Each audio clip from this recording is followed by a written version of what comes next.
la semana pasada Chris, voy a dar un repaso así rápido.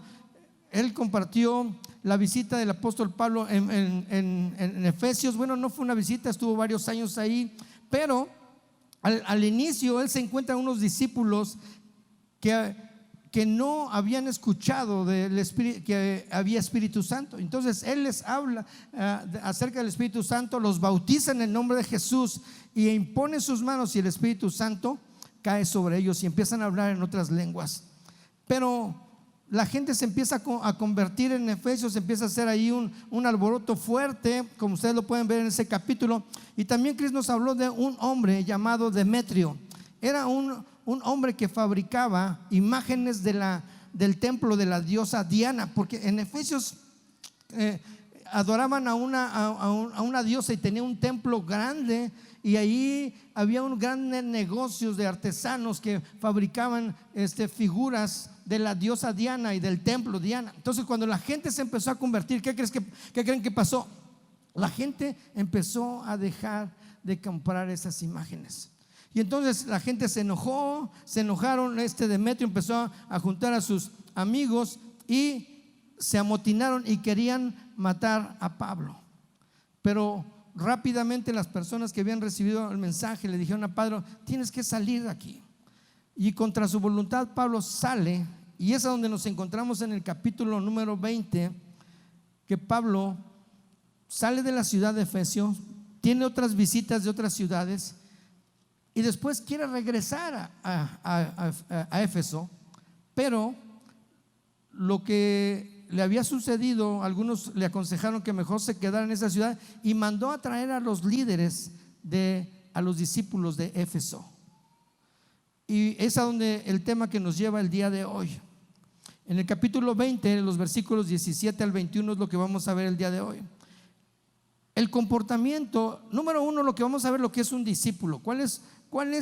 Este pasaje nos sirve de ejemplo de cómo debe de comportarse un discípulo de Jesús. ¿Quieren saberlo?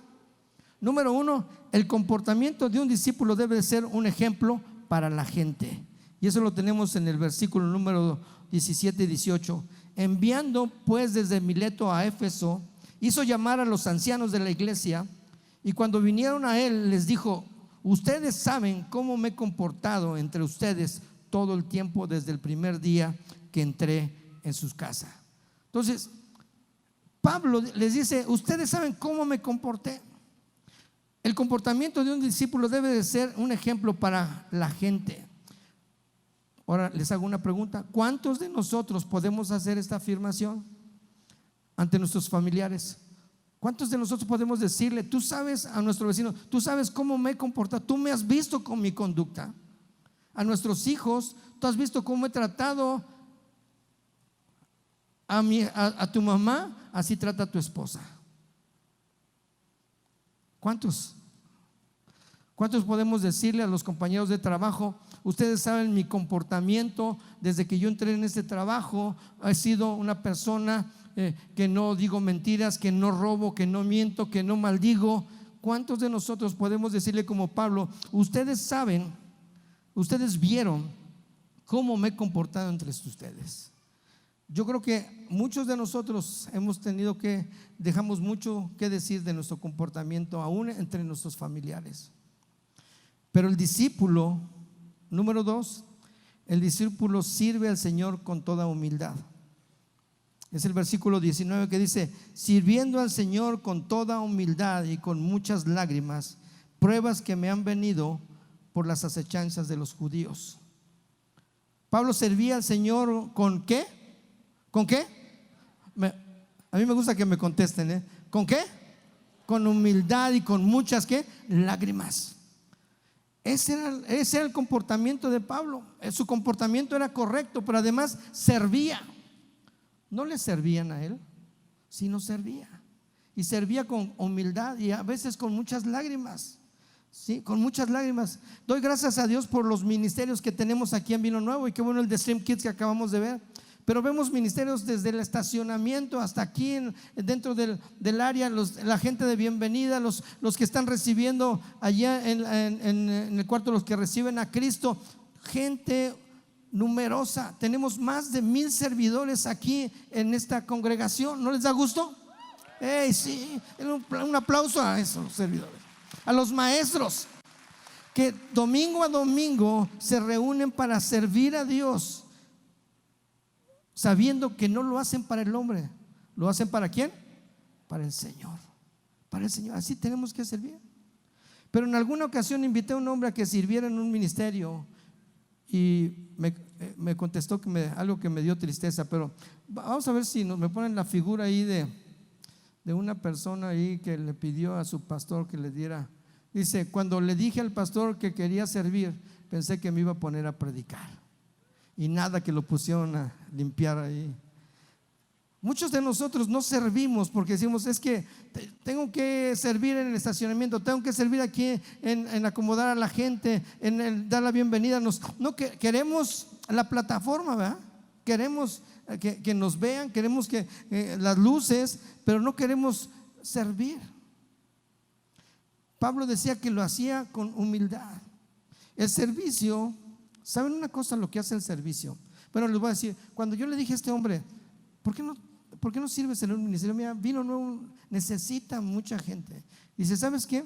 Yo veo que todo funciona correctamente en Vino Nuevo, en el estacionamiento, en la bienvenida, los que están dentro aquí con Jack y toda la cupa. Yo veo que no tengo necesidad. Pero yo le decía: ¿sabes una cosa? Cuando nosotros servimos a Dios, lo hacemos, demuestra lo que tenemos de agradecimiento de nuestro corazón hacia Dios. Demuestra el agradecimiento. No lo hacemos por si hay mucha o poca gente, si lo sé hacer o no lo sé hacer, sino que el servicio demuestra la gratitud de Dios por todo lo que hizo por mí. Al que mucho se le perdona, dijo Jesús, ¿verdad? Al que mucho se le perdona, tiene mucho que agradecer. Y la verdad es que si yo a cada uno de ustedes les pregunto: ¿qué es lo que ha hecho Jesús por ustedes? Muchos de ustedes van a decir: he salvado mi matrimonio, me he restaurado mi vida, me sacó del vicio, del alcohol, de la droga. ¿Cuántas cosas Dios ha hecho por nosotros? ¿O no es así? Entonces, si Dios nos ha dado tanto, ¿cómo no poderle servir a Dios y demostrar el amor que tenemos para con Dios? ¿Cómo no hacerlo? ¿Cómo no entregar, hacer el ministerio? Tal vez el que es fiel en lo poco, Dios lo pone ¿qué? En lo mucho. En lo mucho. Podemos empezar sirviendo afuera, pero Dios en alguna ocasión nos va a llamar para algo más grande. Cuando somos fieles en lo poco, Dios nos llama a hacer lo mucho. Eso yo lo he tenido grabado en mi corazón. No sirvo a Dios, no sirvo al hombre, perdón, sirvo a Dios. Y cuando soy fiel en lo poco que Él me ha dado, Dios nos va a llamar a lo mucho. El discípulo es perseverante a pesar de sufrir persecuciones. Pablo sabía el riesgo que corría al hablar del evangelio. En el versículo 19-20 dice: sirviendo al Señor con toda humildad y con muchas lágrimas y pruebas que me han venido por las acechanzas de los judíos, y como nada que fuese útil he rehuido de anunciarles y enseñarles públicamente por las casas. Pablo, a pesar de las acechanzas de la gente, de los judíos que andaban detrás de él, dice que él no se cansó de enseñarles públicamente, en la sinagoga, en las calles, pero también en las casas. En las casas. Pablo iba a la casa, tenía una reunión de casa como nosotros tenemos aquí. Dice que Pablo les enseñaba día y noche. Día y noche, no se cansaba. En el versículo, en este mismo capítulo, que yo me salté un pasaje, en el versículo 7 dice que en una ocasión Pablo visitó una casa y empezó a compartirles. ¿Y saben cuánto se tardó? Toda una noche. Híjole, ¿verdad, Alejandro? Yo creo que si aquí Cris se pasara si se pasara 1 hora y media, ya estarían viendo el reloj y no, ya me quiero. Y si no, disertara, pues si predicaba por unas 2 o 3 horas, yo creo que la mitad de la congregación se iría. ¿A poco no? Bueno, pues Pablo se la pasó toda una noche, tanto que uno de los jóvenes que estaba sentado en la ventana, y no sé qué es lo que estaba viendo, a lo mejor estaba viendo su celular ahí, el partido de, no digo de quién, y de repente se quedó dormido y dice que se cayó por la ventana y quedó muerto. Pero Pablo baja, ora por él y lo resucita. Entonces Pablo no se cansaba de predicar aún en las casas, hasta medianoche se la pasaba. Entonces el discípulo es perseverante a pesar de sufrir persecuciones.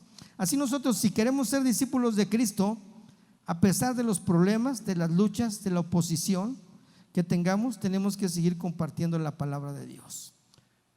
¿Saben que Pablo decía: porque para mí me es impuesta necesidad hablar del evangelio? ¿Sí lo han leído? Y dice: ay de mí si no anunciare el evangelio. ¿Cómo quisiera que cada uno de nosotros, incluyéndome a mí, yo pudiera tomar esa palabra de Pablo y decir: ay de mí si yo no le hablo a mi compañero de trabajo, si no le hablo a mi vecino, si no le hablo a mi familiar que no conoce del Señor. Dice: ay de mí, porque me es impuesta. Tenemos que pensar que el mensaje que tenemos no es exclusivo para nosotros, no solamente para nuestros hijos, sino es para los amigos de nuestros hijos, es para nuestros familiares. La semana pasada me tocó dar clase ahí en la escuela de líderes y hablamos sobre el evangelismo. Yo les decía: tenemos que tomar en serio el predicar la palabra a nuestros familiares, porque lo que no estamos haciendo conciencia, y es algo que Satanás nos ha metido en esta sociedad en estos tiempos.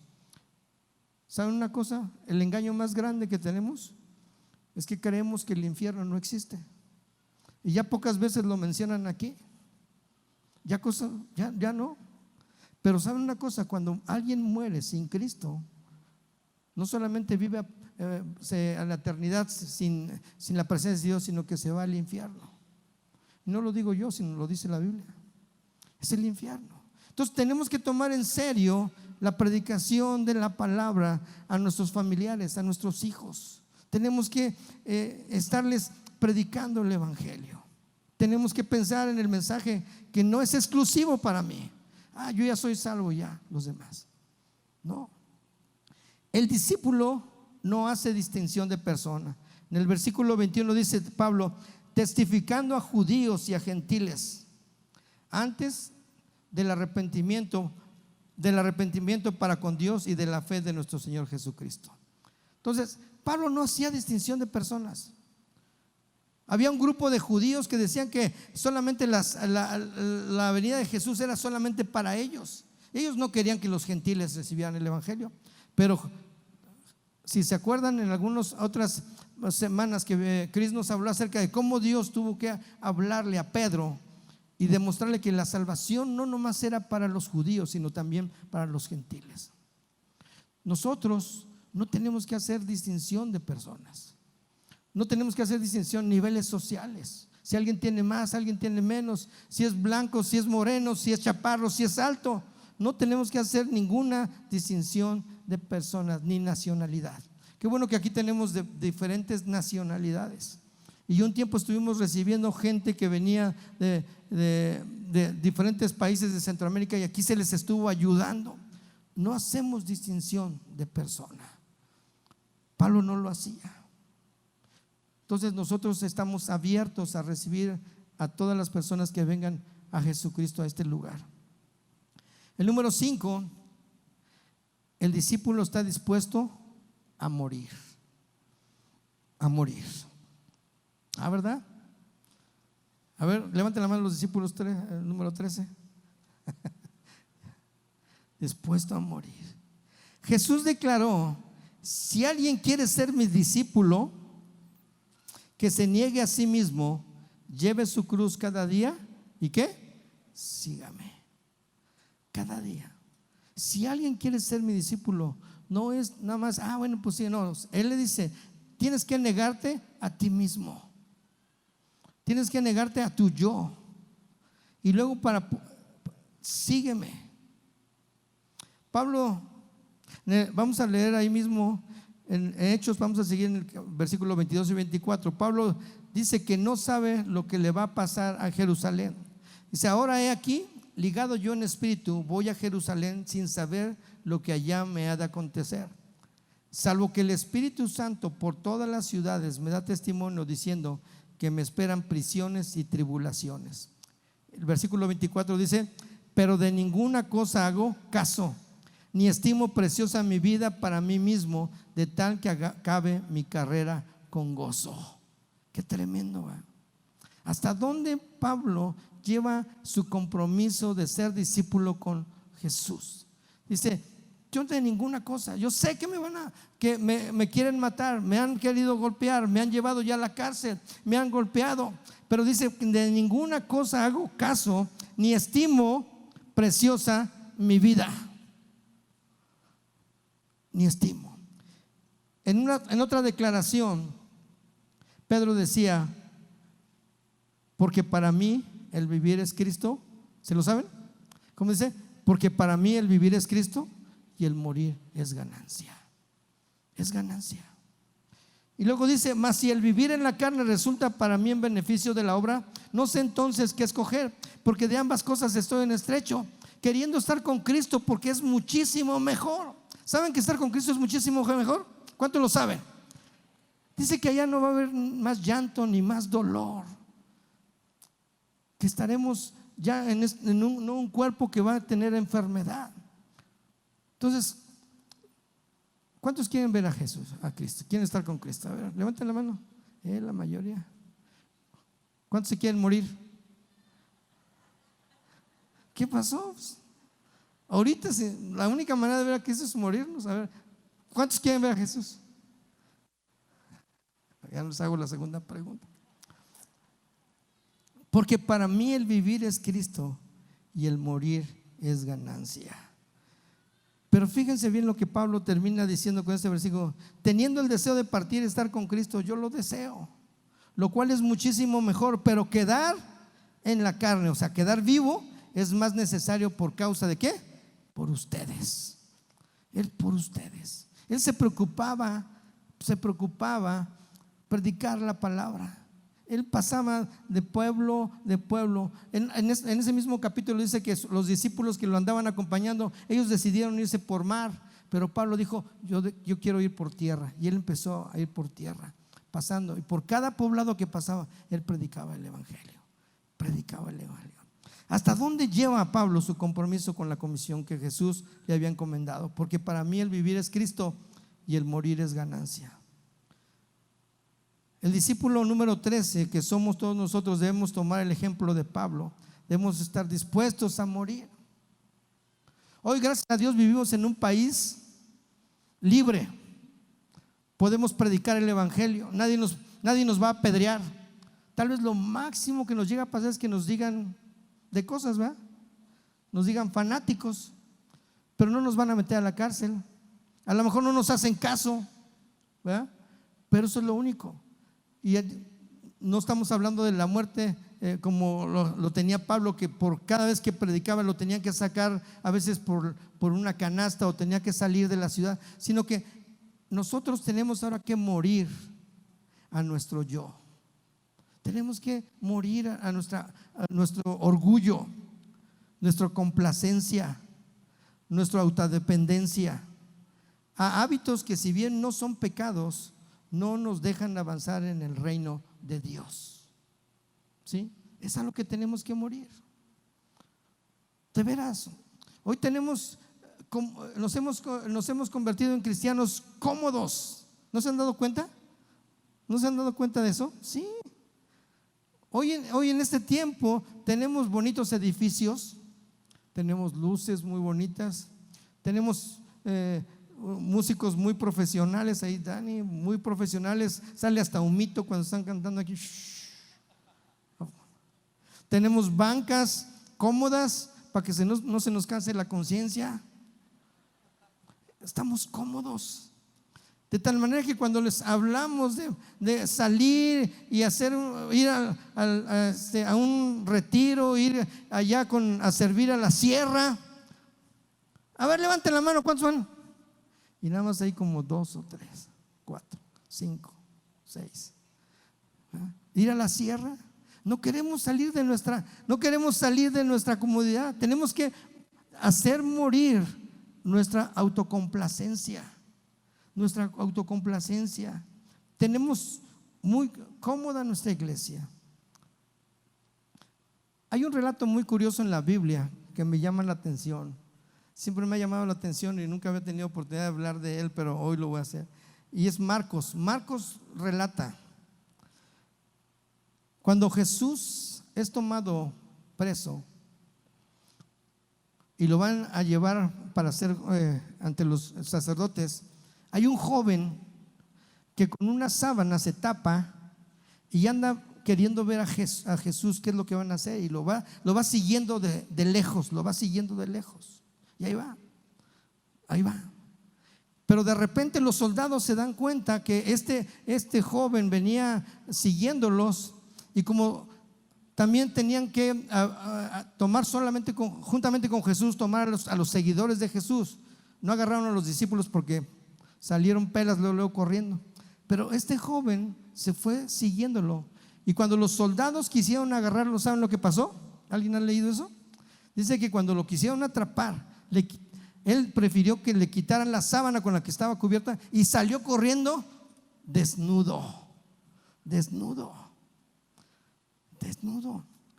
Y yo me quedo pensando, y cuando el Espíritu Santo, inspirando al autor del libro, deja un relato, algo nos quiere enseñar. Es un pasaje como de 3 versículos, pero algo nos quiere enseñar. Y entonces el Espíritu Santo me dijo: hay personas que quieren seguir a Jesús de lejos, como este joven, escondiéndose en una sábana, escondiéndose atrás de los jóvenes, a veces atrás de su mamá o de su papá o de la novia, escondiéndonos para no servir, y andamos siguiendo a Jesús de lejos. Hay personas que quieren seguir a Jesús ocultándose detrás del trabajo. Estoy muy ocupado. Oh, no, tú no sabes, tengo mucho trabajo. Y hay algunos que estoy viendo aquí, pero no digo nombres. Estoy muy ocupado. Y se ocultan bajo el trabajo.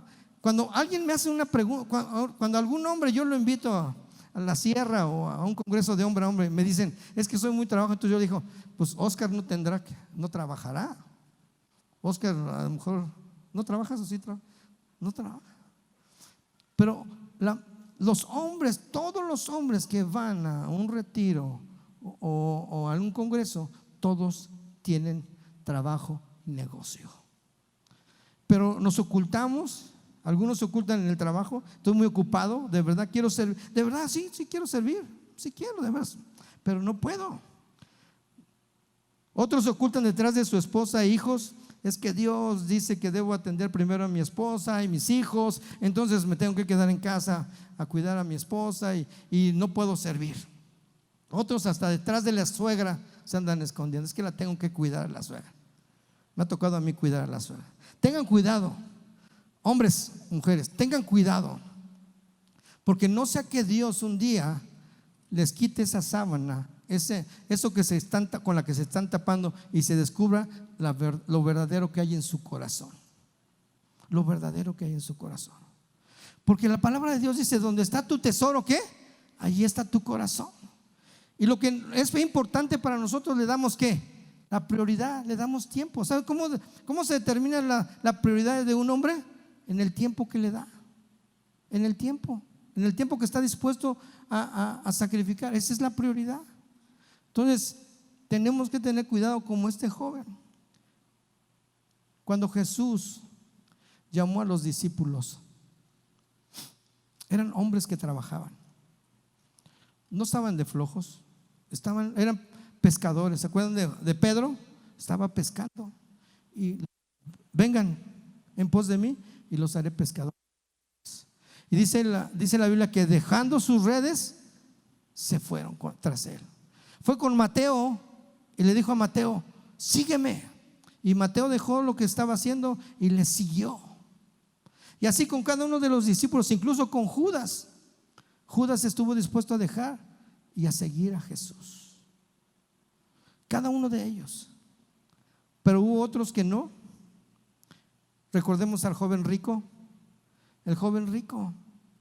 Y el joven rico a veces representa mucho a personas que han pasado tiempo en la iglesia, que conocen mucho la Biblia, que se han criado tal vez en un hogar cristiano. Es el joven rico, es aquel que conoce toda la ley, porque Jesús se acerca a este joven y le dice: Señor, maestro, ¿qué puedo hacer para heredar la vida eterna? Y Jesús le dice: los mandamientos, ¿sabes? ¿Los tienes que guardar? Dice: yo los conozco de la A a la Z, yo me sé, y los he guardado desde que era joven. Y ¿saben lo maravilloso de ese pasaje? Es que Jesús dice que cuando le vio, le amó, lo amó. Y así cuando Jesús nos ve a cada uno de nosotros, nos ama. Es su amor inagotable, su amor, su misericordia.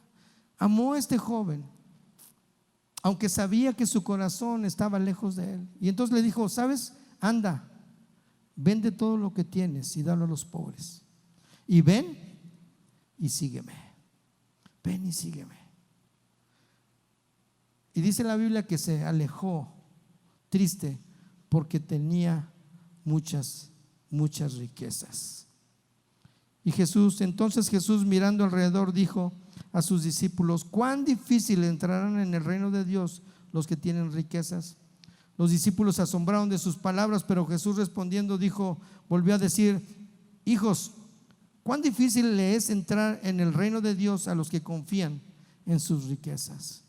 Y yo no solamente hablaría de las riquezas, de la cuestión económica, sino los que confían en sus posesiones, en sus casas, en su trabajo, en todo lo que posiblemente algunos dicen: yo lo he logrado, pero realmente es Dios el que nos lo ha permitido tener, ¿no es cierto? Dios es el que nos ha dado el trabajo.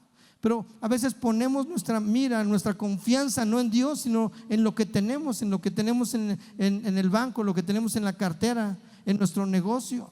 Dice: cuán difícil es entrar en el reino de Dios a los que confían en sus riquezas. Quiera Dios, queridos amigos, que estés dispuesto a tomar la cruz y seguir a Jesús, cueste lo que cueste, pase lo que pase, me conteste mi oración o no me conteste. Qué tremendo, ¿verdad? Para decirlo, escribir: me conteste mi oración o no me conteste. El sábado pasado que tuvimos un desayuno de hombres, me llamó la atención algo que dijo el orador.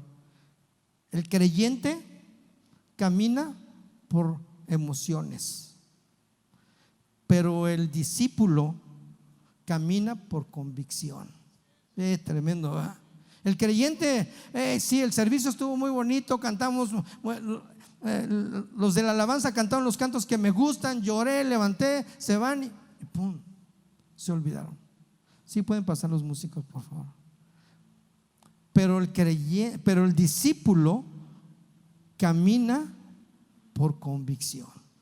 Me resuelva Dios, me resuelva, me conteste Dios o no me conteste, me sane o no me sane, Dios sigue siendo Dios. Él está sentado en el trono, ¿sí? Porque a veces queremos que Dios nos conteste como nosotros queremos, y no es así. No es así. Si hoy decides ser verdaderamente un discípulo, te voy a decir: no es fácil, pero la recompensa, no los voy a dejar. Si el primer servicio se me olvidó decir, hay una recompensa. ¿Quieren escucharla? ¿Quieren escuchar la recompensa? A ver, ¿cuántos quieren escucharla? Fíjense, la recompensa es esta: Mateo 19:29. Cualquiera que haya dejado casas, hermanos, hermanas, padre, madre, mujer o hijos o tierras por mi nombre, recibirá 100 veces más y heredará la vida eterna.